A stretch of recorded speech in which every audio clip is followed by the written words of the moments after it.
Hey everyone, this is John Michael Swift. Welcome back to my looping series, and today I'm going to talk about loop practice techniques. These are techniques that can help you practice other things with a looper, or how to practice specifically looping, both of which are things we will cover here. But yeah, let's get right into it. So the first thing I'm going to talk about is just using the looper as a rapid feedback mechanism. There's two layers I'm going to do this in, but both of which I'm going to do kind of on my pod looper. There's a built-in looper into this, and the first thing I'm going to do is I'm just going to beatbox into my microphone and listen to it and see what I can improve, just to get better at the dry looping. So here we go. Yeah.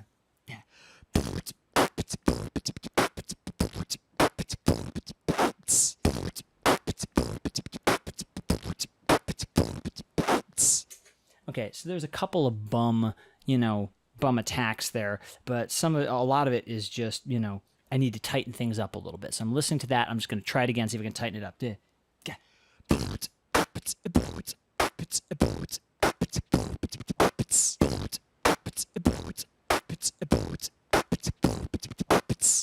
Yeah, so there's an example of, I just, listened to it once and I just tried to improve some things that I heard.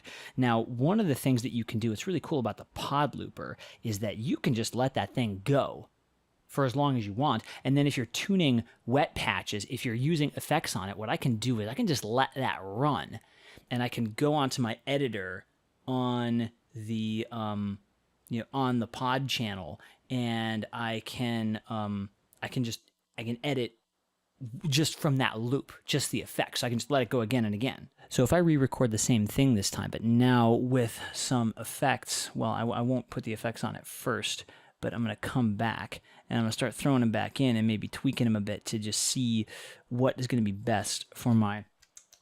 So I'm going to record it dry first.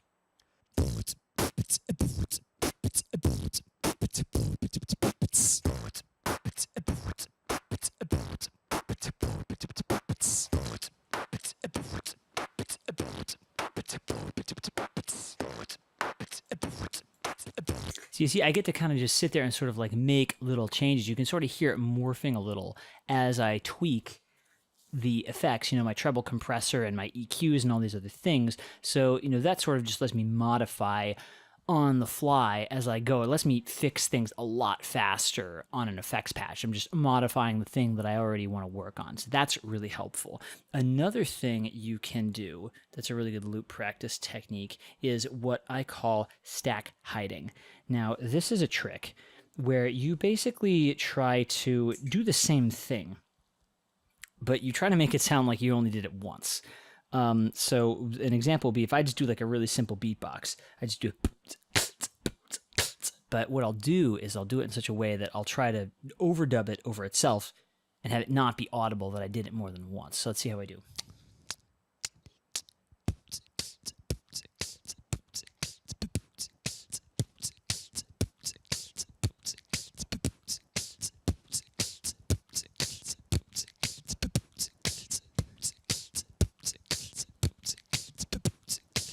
Yeah, see, I actually thought I did that pretty well, better than I thought I was going to. You can hear like a couple of the attacks are not exactly together if you listen again.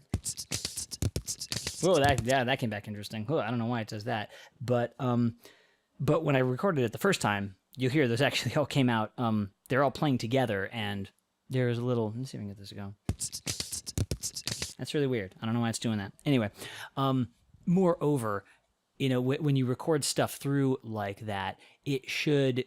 if you really nail it, it should sound like there's only one thing there, rather than like a bunch of things that are like slightly offset from each other. So that is a good example of how you can kind of practice stacking things on top of each other. You can do that with vocals. You can do it with anything you want to be very precise.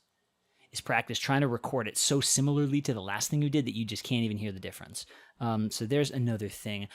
I think my favorite thing to do with loopers actually is to practice chord scale relationships, like soloing with them. So what I'll do is I'll get my guitar. I mean, you can do this with any instrument. You can do this with vocals or piano or whatever, but I'm going to do it with guitar in this case. So what I'm going to do is I'm going to take a song that I've worked on for a while. And this song has some chord changes that I find a little difficult to play over. So what I'm gonna do is I'm gonna snap up my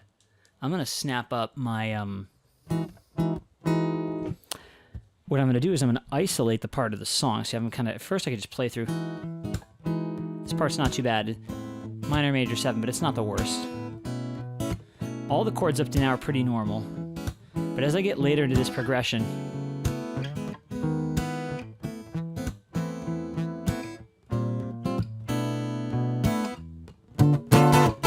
so right at the end there,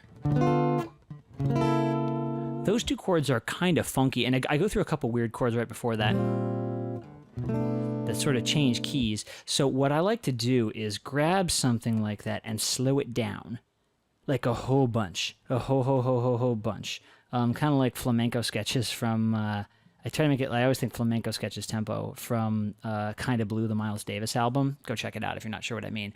But I'll take something like that, and I'll slow it down to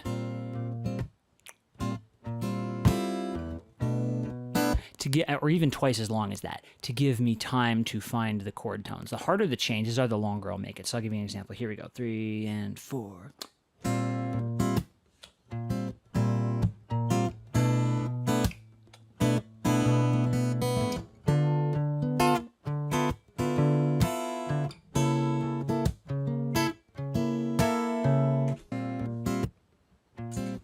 Now lead tone.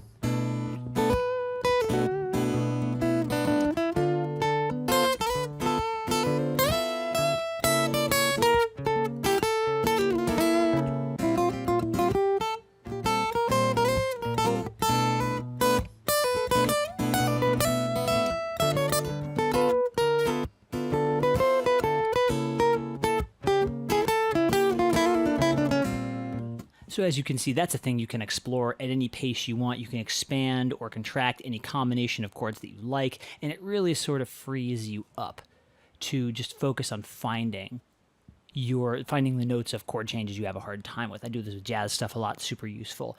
Another trick that a friend of mine turned me on to is another thing with like the same type of chords. Let's say I have that same chord progression. It's a little tricky for me, and I really want to get better at hearing it. What he would have me do is he would have me just like play the chord into the looper, you know. And as I go, what he's going to have me do the second time is gradually try to sing every note.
So again, a bunch of tricks you can use to kind of explore different musical techniques that you want to work with that just sort of just generally assist you in just growing as a musician and as a looping artist, things you can apply to any type of music you want to work on. Yeah, hope you all find those useful. And yeah, another thing we're going to check out soon in the series is more advanced button trick techniques.